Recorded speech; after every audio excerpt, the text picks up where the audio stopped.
It's Richard Struck, Irresistible Deck. We're going to be unboxing today a pachinko machine I just purchased. I have this handsome bag of pachinko balls that came with it. So the first thing I'm going to do with these pachinko balls is to put them in my rock tumbler, tumble them around, knock off as much rust as I can, get rid of the ones that are not salvageable as far as being able to be shiny and clean and not mess up the machines. So I have not even looked at this machine yet. I took a look at it, at the pictures on the internet. Got it from Facebook Marketplace for $20. Good purchase.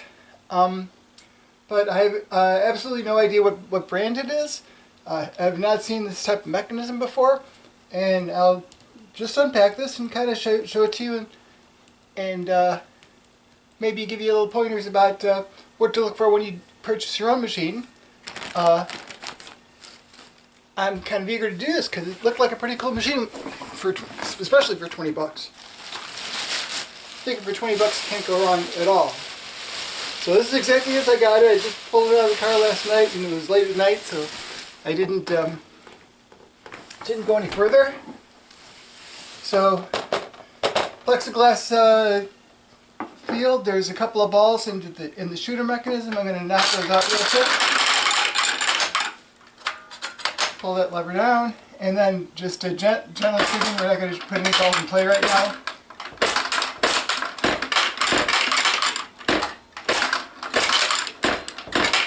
Just getting to get all the balls out of the machine.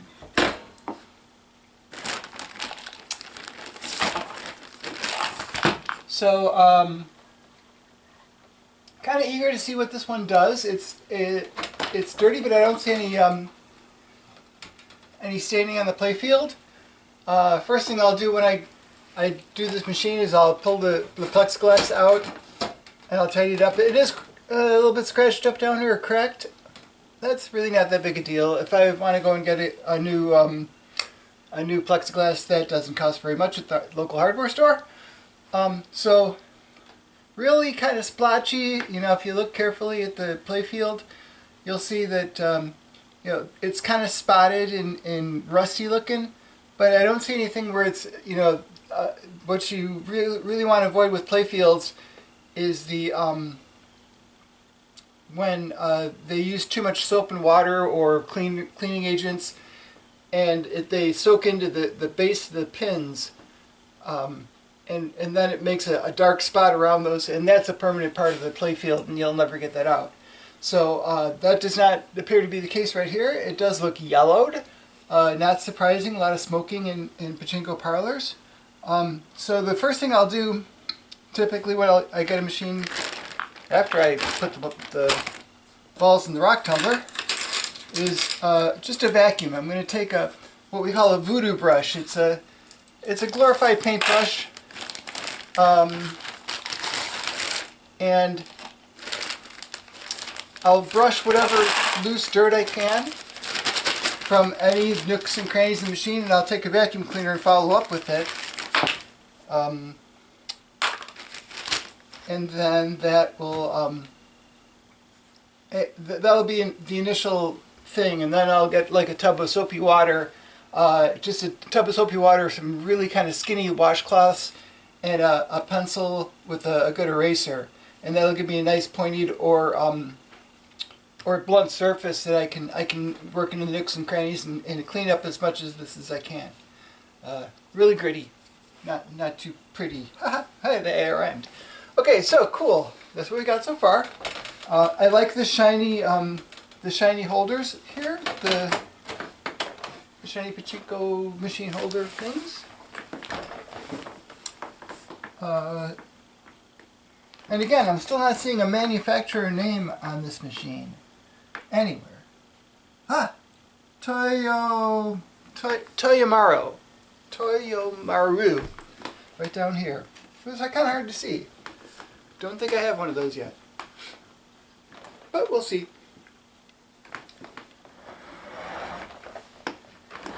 I got a dozen machines.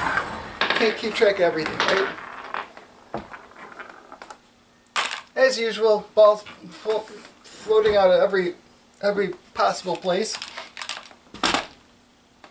Okay,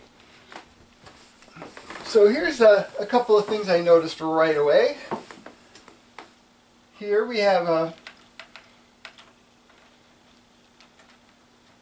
don't even quite sure know what this is. Duct tape in place though.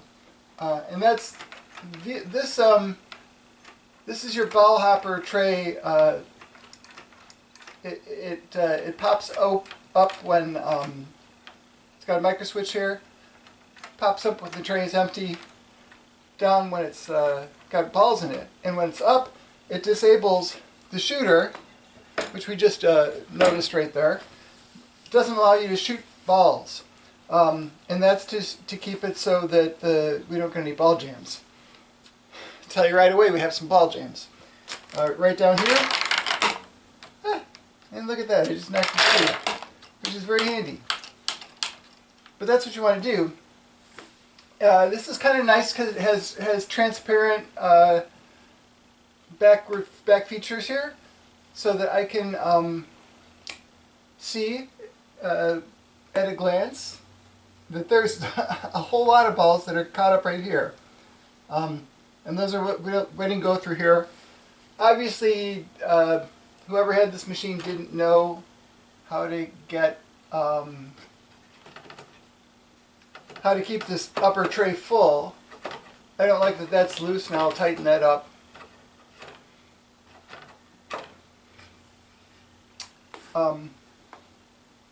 So the yeah, we have a great many balls. I'd say at least 10 of them down here in this area. This is the last stop on the train. There's a teeter-totter mechanism inside underneath this on most machines. And that will allow these balls, which are payout balls, to come one at a time through the chute and activate to let all the payout balls go. Problem is there isn't any payout balls, so the whole thing kind of freezes up and says, put some more balls in. And that's typically when somebody says machine doesn't work, that's the only problem. Okay, so I'm going to try to one at a time, coming through the mechanism. And there's some duct tape down here. I'm not sure exactly why. Oh, it's probably, I think they just put this little flap here to keep the balls from bouncing out of they've got a very small green catch basin here. So they didn't want those flying out. Typically on a machine like this, I will put a little piece of wood here to be able to shift this and put it in any position I want to. And also I've got a couple of extra larger bins in this. These are good for the recycler machines. They fit in a real tight spot where the recycler machines for the Nishigens have a very limited place to put a ball tray. But it's not so good for these larger machines. Alright, so so far so good. We're stuck again. Not that big a deal. We're going to just put that right there for the time being. We're going to have more balls piling out of this machine. We'll just let them out one at a time. If there are balls in the payout bin, every time one of these balls falls through and activates this lever, it would let, and this is the little jackpot mechanism. The balls go in here, down, fill up both sides of this, and then when it's activated, it trips the little lever there, lets the balls out the front of the machine into your tray where you can shoot them and have fun. So, still more than 10 balls. We're just going to clear these out. That's all. And we are somehow jammed. There we go. That's what happens when you get more than 10 balls in the machine. It jams up. And then you got real problems.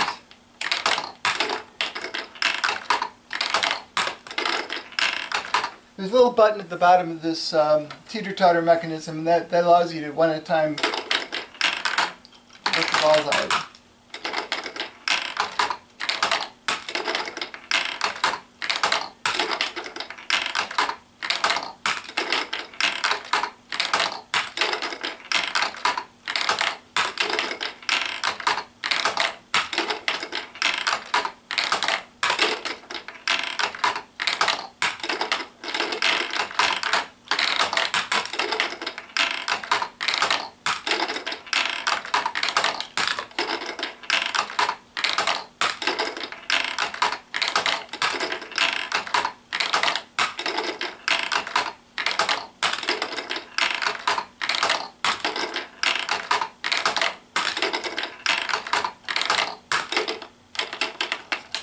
It looks like we got them all now. Whew.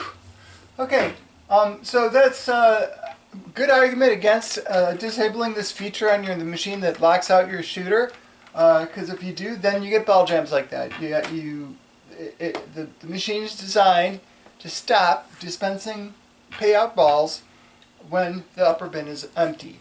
It's a safety feature, and if you override it, then you end up pumping a bunch of balls into the pockets in the front. They all wad up here, if you're lucky. Sometimes they'll wad up right behind the features themselves, and that becomes a real pain in the butt. I have a super cool little curiously powerful magnet on the end of a telescoping stick. That's a really great tool for getting balls out of situations like that. Sometimes I take the features off the front. Sometimes it's pretty easy to get these off the back. It doesn't look like that's the case in this machine. So this is a cool machine, and I look forward to get it running, but this is about 12 hours of washing and cleaning and vacuuming that you don't want to watch. But I'm excited about it, and I really want to see how this, especially the center feature on this thing, I want to see how this thing works, because it looks awesome.